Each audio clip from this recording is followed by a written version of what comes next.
ராஜராஜ சோழ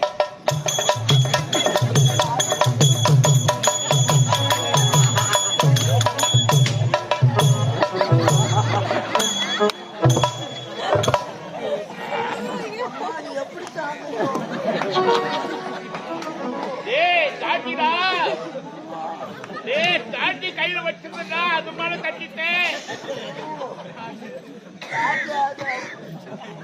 கை புடிடா, கை புடி.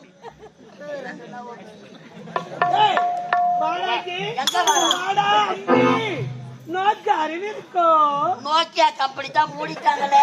அது இல்லடா, உனக்கு அறிவு இருக்கான்னு கேட்டேன். அடமானம் போட்டுட்டு உனக்கு புத்தி இருக்கான்னு கேட்டேன். போயும் போட்டுட்டு வாங்க வாங்க எப்படியா முன்ன நீதான் நல்லா வாங்கி எடுக்கிறியா? நீதான் வாங்கி எடுக்கிறிய. என்னதான் பிள்ளைக்கு பிள்ளையா இவனை வளர்த்ததுனாலதான் எனக்கு 3 செல்வங்கள் பிறந்தது. ஏன் கிடையாது.